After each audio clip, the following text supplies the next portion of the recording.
जब तक मैं इसको नहीं छूंगा तब तक ये खड़ी है, मतलब इक्विलिब्रियम में। एक लड़के को लड़की से प्यार है, लड़की ने कोई फरमाइश की और लड़का पूरा नहीं कर पाया, तो लड़की लात मार के भगा देगी, फिर वापस आएगी क्या? नहीं आएगी। तो ये वाला जो प्यार होता है ना बेटा अनस्टेबल होता है। तो लड़की का लड़के से जो प्यार होता है बेटा वो अनस्टेबल होता है, उसको प्यार समझने की भूल मत करना, समझो इस बात को। इक्विलिब्रियम से डिस्टर्ब करके छोड़ा, वापस आया, तो ये वाला इक्विलिब्रियम स्टेबल इक्विलिब्रियम, और फिर इस पर झटका लगेगा तो ये वापस आएगा। तो अभी यहां पर खड़ा रहेगा, एक बार इक्विलिब्रियम से ताकत लगा खींचेंगे तो क्या होगा?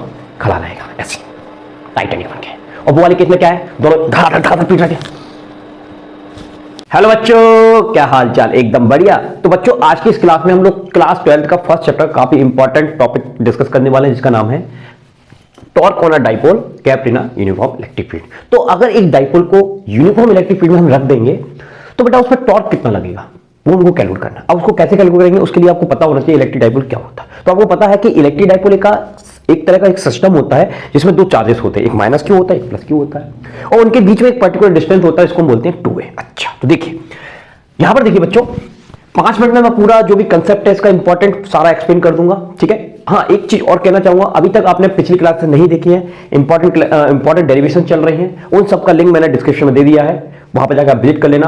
और इलेक्ट्रोस्टैटिक का कंप्लीट डिटेल वीडियो देखना चाहते तो उसका प्लेलिस्ट भी क्रिएट है, उसका लिंक भी आपको डिस्क्रिप्शन में मिल जाएगा। आइए समझते हैं इसको। देखो यहां बेटा आपके सामने क्या है? एक यूनिफॉर्म इलेक्ट्रिक फील्ड है। यूनिफॉर्म इलेक्ट्रिक फील्ड का मतलब क्या है? यहां पर आपको पैरेलल लाइन दिखेंगी तो वो आपका यूनिफॉर्म इलेक्ट्रिक फील्ड कहलाएगा। अच्छा ठीक है साहब। अब इस यूनिफॉर्म इलेक्ट्रिक फील्ड में हमने एक डाइपोल को रख दिया साहब, इसको रख दिया डाइपोल को, तो यहां पर ए भी एक डाइपोल हो गया साहब, और इसके चार्ज माइनस क्यू है प्लस क्यू है, और दोनों चार्ज के बीच का जो डिस्टेंस होता है साहब उसको क्या बोलते हैं? 2a बोलते हैं। क्या बोलते हैं साहब? 2a बोलते हैं। ठीक है साहब, ठीक। अब इलेक्ट्रिक फील्ड में अगर चार्ज पार्टिकल है तो उस पर फोर्स लगेगा। अगर डाइपोल है तो डाइपोल के पास चार्ज तो होता है, प्लस क्यू चार्ज होता है, माइनस क्यू चार्ज होता है, उनके बीच में सर्टेन डिस्टेंस होता है, यानी कि उस पर फोर्स तो लगना चाहिए, तो फोर्स लगता है। तो प्लस क्यू चार्ज पर फोर्स जो लगेगा वो अलोंग द इलेक्ट्रिक फील्ड लगेगा, यानी कि इस डायरेक्शन में फोर्स लगेगा F equal to Q into E। अच्छा ठीक है साहब। नेगेटिव चार्ज पर इधर की तरफ फोर्स लगेगा, कितना? सेम मैग्नीट्यूड का, क्या यूनिफॉर्म इलेक्ट्रिक फील्ड है तो क्या होगा?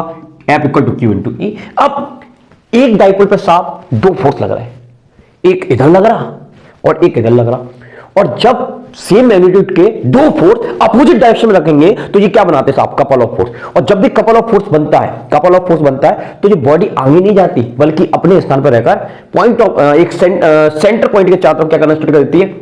रोटेट होना स्टार्ट कर देती है। तो इस डाइपोल को जब भी आप यूनिफॉर्म इलेक्ट्रिक फील्ड में रखेंगे तो इसका नेट फोर्स तो जीरो होगा साहब, और जब किसी बॉडी का नेट फोर्स जीरो होता है तो उसमें लीनियर मोशन तो नहीं आएगा, लेकिन कौन सा मोशन आएगा? यस, रोटेशनल मोशन आएगा। तो इसका रोटेशनल मोशन, और रोटेशनल मोशन में टॉर्क क्या होता है उसका फॉर्मूला आपको पता होगा, क्लास 11 में हमने स्टडी किया था। तो टॉर्क क्या होता है साहब? तो टॉर्क होता है आपका टाउ इज इक्वल टू कोई भी एक फोर्स और दोनों फोर्सेस के बीच की परपेंडिकुलर डिस्टेंस। तो सपोज ये दोनों, इस चार्ज पर इधर फोर्स लग रहा है, इस चार्ज पर इधर फोर्स लग रहा है, अगर हम इस फोर्स की लाइन को ऐसे एक्सटेंड कर दें, इस फोर्स की लाइन को ऐसे एक्सटेंड कर दें, तो इनके बीच में हम एक नॉर्मल ड्रॉ कर सकते हैं, उसका नाम मैं रख देता हूं OB या OB या BO। ठीक है साहब, ये क्या हो गया? नॉर्मल। तो इनके बीच का जो परपेंडिकुलर डिस्टेंस है वो कितना तुम्हारा? OB। ठीक है, यही हमारा आंसर हो जाएगा साहब, यही हमारा आंसर हो जाएगा। बस हमको OB की वैल्यू निकालनी है। F तो आपको पता ही है, बताओ F कितना है तुम्हारे पास? F है आपके पास Q इनटू E, और हमको क्या निकालना है? OB निकालना है। तो ये आपका क्या हो जाएगा? टॉर्क हो जाएगा। तो कोई खास बात नहीं है। इन ट्रायंगल कौन सा है अपने पास? OAB, इसमें हम लगा देंगे साइन थीटा। ठीक है, तो एंगल कितना है अपने पास? एंगल है यहां पर साहब आपका OAB इक्वल टू थीटा, तो साइन थीटा लगा दो उसमें। तो साइन थीटा का फॉर्मूला क्या होता है साहब? साइन थीटा होता है base upon perpendicular upon hypotenuse. Perpendicular कितना है आपके पास? OB, और हाइपोटेन्यूज कितना है? 2a। तो OB की वैल्यू कितनी आएगी साहब? तो OB की वैल्यू आ जाएगी 2a साइन थीटा आ जाएगी। अब इस 2a साइन थीटा यानी कि OB का वैल्यू हम कंडीशन नंबर 1 में पुट कर देंगे। तो फ्रॉम इक्वेशन फर्स्ट, तो फर्स्ट इक्वेशन में जैसे रखेंगे यहां पर तो आपका आंसर आने वाला है, बस कुछ नहीं था इसमें, QE multiply 2a sine theta. अब Q इंटू 2a क्या होता है साहब? Q इंटू 2a क्या होता है साहब? P होता है। इसको हम क्या बोलते हैं? डाइपोल मूवमेंट कहते हैं। ठीक है साहब, तो यहां पर आ जाएगा आपका tau equal to PE sine theta. तो ये आपका टॉर्क कैलकुलेट हो गया, किस पर? डाइपोल पर। कहां पर? यूनिफॉर्म इलेक्ट्रिक फील्ड में। ठीक है साहब, क्या हम इसको वेक्टर फॉर्म में लिख सकते हैं? हाँ, तो बिल्कुल लिख सकते हैं, कोई दिक्कत वाली बात नहीं है। तो इसका वेक्टर फॉर्म कैसे लिखोगे? तो देखो जब भी साइन आता है तो साइन क्या बताता है कि ये कौन सा प्रोडक्ट है? कॉस प्रोडक्ट है। तो यानी कि इसका जो वेक्टर फॉर्म लिखोगे आप वो कैसा होगा? Tau vector equal to P vector cross E vector. तो ये इसका क्या कहलाएगा, आपका वेक्टर फॉर्म कहलाएगा। ठीक है, P vector cross E vector. Done. चलिए इसकी डायरेक्शन भी आप निकाल सकते हैं। तो डायरेक्शन आपको पता है कि जो आपका ये वाला जो वेक्टर होता है इसकी डायरेक्शन उस प्लेन के नॉर्मल होती है जिस प्लेन में वो दोनों वेक्टर उपस्थित होते हैं। तो देखो जैसे मान लीजिए ये आपका सबसे पहले कौन है, पी वेक्टर। तो पी वेक्टर ये आपका P vector, suppose P vector. ठीक है, ये जो पाल्म है ना आपका हथेली है, इसको हम पी वेक्टर बोलेंगे। ठीक है, और ई वेक्टर की डायरेक्शन ऊपर है या नीचे है, तो उंगलियों को ई वेक्टर की डायरेक्शन में टर्न करना है। तो ये अंगूठा जो होगा ना वो आपको टाउ की डायरेक्शन दे देगा। किसकी डायरेक्शन देगा, टाउ की। देख अब मान लो आपका जो इलेक्ट्रिक डाइपोल का डाइपोल मोमेंट पी वेक्टर है वो कैसे है, ऐसे रखा हुआ है मान लो इलेक्ट्रिक फील्ड में। तो देखो ऐसे सेट किया, इलेक्ट्रिक फील्ड कहां पर है, सामने की तरफ है। तो आप इसको ऐसे बेंड करोगे तो अंगूठा कहां की तरफ आया, अंदर की तरफ आया। तो राइट हैंड का रूल से आप किसकी वैल्यू निकाल सकते हो, टाउ वेक्टर की वैल्यू निकाल सकते हो। ठीक है साहब, ठीक। अब इसके बेटा कुछ स्पेशल केसेस है, बहुत इंपॉर्टेंट है स्पेशल केसेस। देखिए स्पेशल केसेस में आपको दो चीजें समझनी है कि अनस्टेबल इक्विलिब्रियम क्या होता है साहब, स्टेबल इक्विलिब्रियम क्या होता है।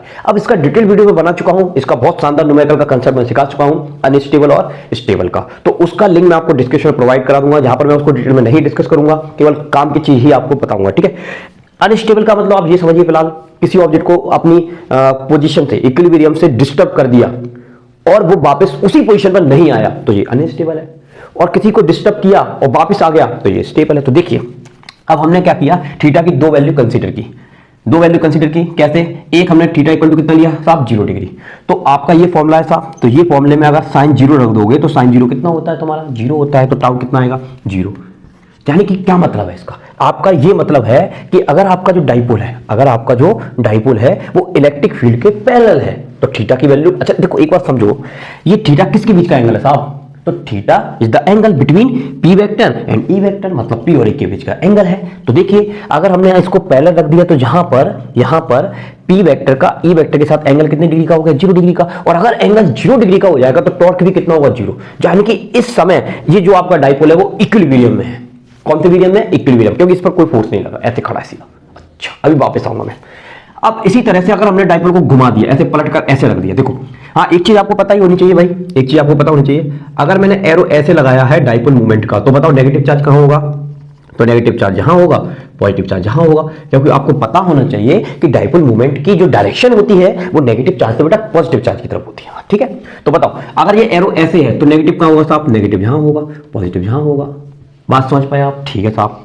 अब इसकी बात करें, ये डायरेक्शन ऐसे है तो नेगेटिव यहां होगा, पॉजिटिव यहां होगा। क्या बात आप समझ पाए, समझ पाए, ठीक है साहब। अब इस डाइपोल को हमने इलेक्ट्रिक फील्ड के अपोजिट रखा है, 180 डिग्री पर रखा है, और साहब थीटा इक्वल टू 180 डिग्री कितना होता है साहब, थीटा इक्वल टू 180 डिग्री पर साइन की वैल्यू तो 0 होती है, तो इस समय भी टॉर्क कितना होगा 0। यानी कि टॉर्क की दो वैल्यू है 0, इस समय भी 0 है थीटा इक्वल टू 0 पर, और 180 पर भी कितना है 0 है, लेकिन दोनों ही इक्विलिब्रियम में। अब कौन सा स्टेबल है कौन सा अनस्टेबल है वो आपको थोड़ा सा समझना है। देखो अब इस चीज को क्या समझेंगे साहब, तो थोड़ा सा इसको डिस्टर्ब करेंगे। देखो अगर मैं मान लो इसको थोड़ा सा उठाता हूं, चलो इसकी बात करता हूं, देखो इसको मैंने अपनी लोकेशन से थोड़ा ऐसे डिस्टर्ब कर दिया साहब, ऐसे कर दिया, तो ये आपका प्लस क्यू चार्ज है साहब, और ये आपका माइनस क्यू चार्ज है, ये साहब आपका माइनस क्यू है, ये आपका प्लस क्यू है।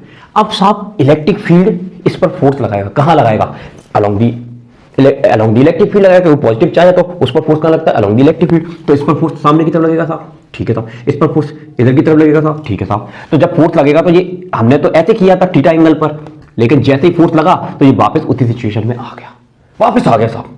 अगर आप नीचे भी करोगे तभी वो क्या आ जाएगा, वापस आ जाएगा, क्या आ जाएगा वापस। अगर ये वापस आता है तो हम कहेंगे कि ये कौन सा इक्विलिब्रियम है इसका, यस स्टेबल इक्विलिब्रियम है। अब यहां से आप थोड़ा सा डिस्टर्ब करके देख लीजिए, अगर मैंने इसको ऐसे उठा लिया, देखो ऐसे डिस्टर्ब किया थीटा एंगल पर, तो यहां पर प्लस क्यू चार्ज है तुम्हारा, और यहां पर तुम्हारा कौन सा है माइनस क्यू चार्ज। अब प्लस क्यू चार्ज पर फोर्स कहां लगता है, अलोंग द इलेक्ट्रिक फील्ड, तो इस पर फोर्स तो इधर लगेगा साहब, इस पर फोर्स इधर लगेगा, और जब ये ऐसे फोर्स लगेगा तो बताओ ये वापस आएगा या घूम जाएगा, तो साहब ये घूम जाएगा। तो मतलब थोड़ा सा डिस्टर्ब करने पर, थीटा एंगल पर डिस्टर्ब करने पर ये वापस नहीं आ रहा है, तो ये आपका क्या हो जाएगा अनस्टेबल इक्विलिब्रियम, और ये वापस आ रहा है तो ये क्या हो जाएगा स्टेबल इक्विलिब्रियम। तो ये मैंने आपको बताया कि torque on a dipole kept in a uniform electric field, उसका पूरा कंसेप्ट समझाया, ठीक है, और साथ में उसका फॉर्मूला आपको बताया क्या होता है, tau equal to P sine theta, उसका वेक्टर फॉर्म होता है, और कुछ स्पेशल केसेस मैंने आपको बताया। तो इसी तरह से हम बहुत सारी इंपॉर्टेंट वीडियो लेकर आने वाले हैं हर चैप्टर की, और अभी तक आपने पिछली वीडियोस नहीं देखी है तो उनका सभी का लिंक आपको डिस्क्रिप्शन में प्रोवाइड करा दिया जाएगा। अगर आज की क्लास आपको अच्छी लगी हो, इसी तरह के जितने भी इंपॉर्टेंट कंसेप्ट है 5 से 10 मिनट में आप उनको कवर करना चाहते हो, प्लीज चैनल को सब्सक्राइब कर लेना, वीडियो को लाइक कर देना, और अपने दोस्त यारों को जरूर शेयर करना। तो मिलते हैं नेक्स्ट वीडियो के साथ, अभी के लिए जय हिंद, जय भारत, थैंक यू।